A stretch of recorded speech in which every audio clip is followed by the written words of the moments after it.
नमस्कार दोस्तों। ग्राम पंचायत अधिकारी के लिए हम लोग उत्तर प्रदेश पंचायती राज अधिनियम 1947 को पढ़ रहे थे और उसका एक अध्याय कंप्लीट हो गया है। आज अध्याय नंबर दूसरा है, आज उसको कंप्लीट करेंगे। चलिए शुरू करते हैं दोस्तों। जैसे कि इसमें दिया हुआ है ग्राम सभा।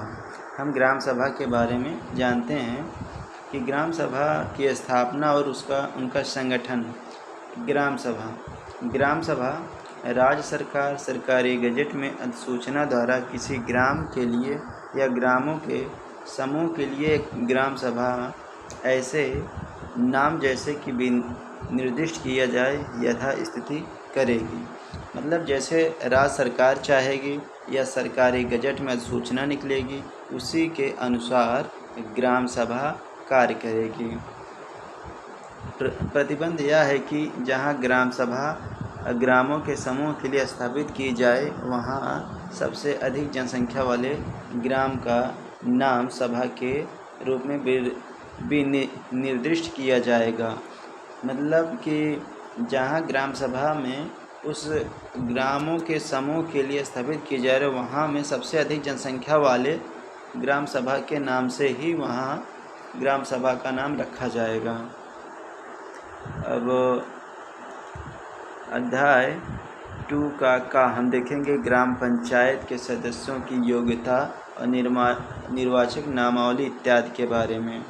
चलिए दोस्तों शुरू करते हैं। ग्राम पंचायत की सदस्यता के लिए अनर्हता यानी योग्यता। कोई व्यक्ति किसी भी पंचायत का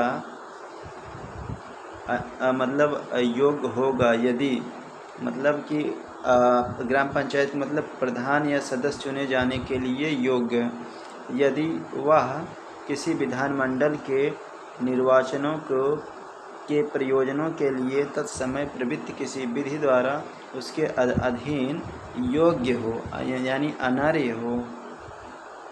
और हम अगला देखेंगे। अब प्रतिबंध क्या है कि कोई व्यक्ति इस आधार पर मतलब अनर्ह यानी योग्य नहीं होगा कि वह 25 वर्ष से कम आयु का है। यदि उसने 21 वर्ष की आयु पूरी प्राप्त कर ली है तो वह योग्य होगा। कि वह 25 साल का हो गया है से कम आयु का है तो इसका मतलब नहीं वह अयोग्य है। यदि उसने 21 वर्ष की आयु प्राप्त कर ली है तो योग्य माना जाएगा। और क्या होना चाहिए, वह ग्राम पंचायत के किसी न्याय पंचायत का वैतनिक सेवक हो, वह किसी राज्य सरकार या केंद्र सरकार या ग्राम पंचायत या न्याय पंचायत से भिन्न किसी स्थानीय प्राधिकारी या किसी राज्य सरकार या केंद्रीय सरकार के स्वामित्वाधीन या नियंत्रणाधीन किसी बोर्ड या निकाय या निगम में हो के अधीन लाभ के कोई पद धारण करता हो या है, किसी राज्य सरकार केंद्रीय सरकार या किसी स्थानीय प्राधिकारी या किसी न्याय पंचायत सेवा से दुराचरण के कारण पदच्युत कर दिया गया हो। अगला देखेंगे। उस किसी अवधि के लिए जैसे नियत किए जाए ग्राम पंचायत क्षेत्र पंचायत या जिला पंचायत में से कोई कर फीस शुल्क अन्य दे बकाया हो या ग्राम पंचायत न्याय पंचायत, ये सब योग्यताएं लिखी हुई दोस्तों। आप इतना जानते होंगे, जो इम्पोर्टेंट है वही हम आप लोगों को करा रहे हैं। उसे आवश्यक वस्तु अधिनियम 1955 के अधीन दिए गए आदेश को उल्लंघन करके 3 मास से अधिक अवधि के कारावास दंड दिया गया हो। ये सब इम्पोर्टेंट खास नहीं है। चलिए आगे देखते हैं। सदस्यता की समाप्ति हम देखेंगे कि ग्राम पंचायत का कोई सदस्य उसका सदस्य नहीं रह जाएगा यदि उस सदस्य संबंधित प्रविष्टि यानी ग्राम पंचायत का प्रादेशिक निर्वाचन क्षेत्र की निर्वाचक नामावली से निकाल दिया जाए। उसका नाम अगर निर्वाचक नियमावली से कटवा दिया जाए या कट जाए, उसका नाम हट जाए, तो वह उस ग्राम सभा का सदस्य नहीं रह जाएगा ग्राम पंचायत का। और यदि कोई व्यक्ति उपधारा 1 के अधीन यानी ग्राम पंचायत का सदस्य न रह जाए तो वह किसी ऐसे पद पर जिस पर वह ग्राम पंचायत का सदस्य होने के कारण निर्वाचित नामांकित अथवा नियुक्त किया गया हो वह बना न रहेगा। यानी अगर वह कोई ग्राम पंचायत का सदस्य है किसी वार्ड से, तो अगर उसका नाम निर्वाचन नामावली से हट जाता है तो वह उसकी सदस्यता अपने आप खत्म हो जाएगी। योग्यता संबंधी प्रश्नों का निर्णय।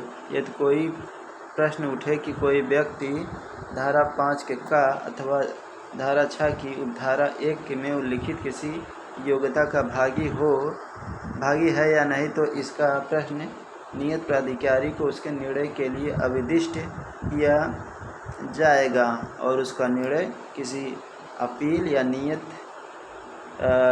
की जाएगी। परिणाम के अधीन रहते हुए उसका अंतिम निर्णय होगा। अगर कोई उसकी योग्यता पर प्रश्न करता है तो उसके सक्षम अधिकारी के द्वारा ही उसकी योग्यता के जो परिणाम होगा वही उसका अंतिम निर्णय जो देगा वही सर्वमान्य होगा। और जनसंख्या परिवर्तन ग्राम पंचायत के क्षेत्र को नगरपालिका आदि में सम्मिलित करने का प्रभाव, ये सब तो आप जानते होंगे, कोई बात नहीं। प्रादेशिक निर्वाचन क्षेत्र के लिए निर्वाचक नामावली ग्राम पंचायत के प्रत्येक निर्वाचक क्षेत्र के लिए ये भी इम्पोर्टेंट खास नहीं है, देखते हैं।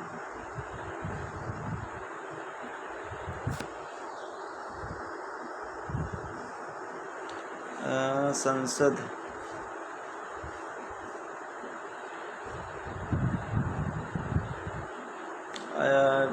इसको देखते हैं।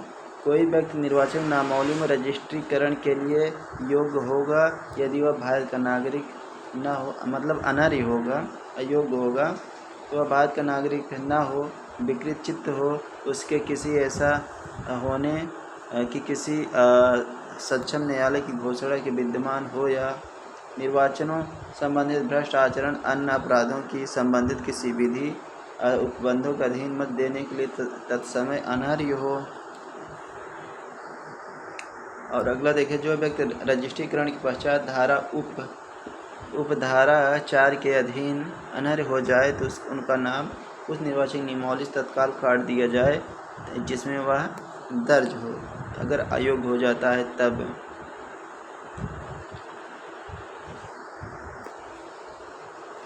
कोई व्यक्ति एक से अधिक प्रादेशिक निर्वाचन क्षेत्र की निर्वाचन नियमावली में या एक ही प्रादेशिक निर्वाचन क्षेत्र के निर्वाचन नियमावली में एक से अधिक बार रजिस्ट्रीकरण का हकदार नहीं होगा। अगर कोई व्यक्ति निर्वाचक नामावली में उसका 2 बार नाम आ गया है तो उसका एक नाम काट दिया जाएगा।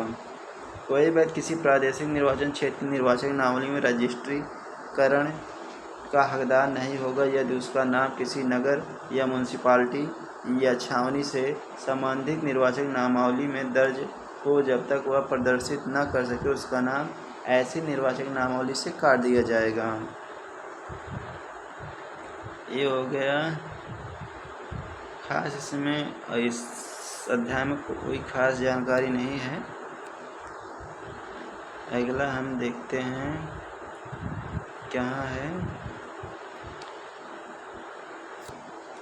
इसको देखते हैं। तत्प्रवृत्त लोक प्रतिनिधित्व अधिनियम 1950 के अधीन विधानसभा निर्वाचन क्षेत्र के लिए तैयार की गई निर्वाचक नियमावली को अपना सकता है जहां तक उसका संबंध उस प्रादेशिक निर्वाचन क्षेत्र से है।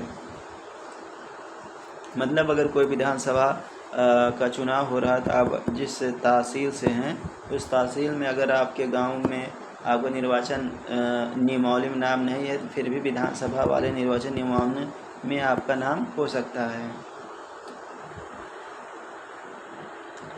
मत देने से इत्यादि के अधिकार इस अधिनियम ये द्वारा उसके अधीन उपबंधित सिवाय उसके व्यक्ति उसका नाम किसी ग्राम पंचायत के किसी प्रादेशिक निर्वाचन क्षेत्र की निर्वाचन नियमावली तत्समय सम्मिलित हो।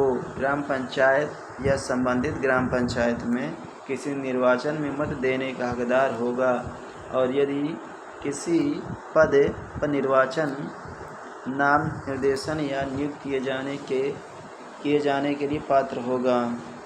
वह मतलब प्रतिबंध है कि कोई व्यक्ति 21 वर्ष की आयु पूरी न कर ली तो वह ग्राम पंचायत के सदस्य या प्राधिकारी निर्वाचित होने के लिए अहर्य नहीं होगा। मतलब कि चाहे प्रधान हो चाहे उस ग्राम पंचायत के सदस्य हो, अगर 21 वर्ष की आयु पूरी नहीं की है तो वह चुनाव नहीं लड़ सकते हैं।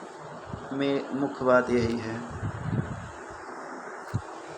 ग्राम सभा स्थापित करने और ग्राम पंचायत कार्यकरण उत्पन्न होने वाली कठिनाई का दूर किया जाना।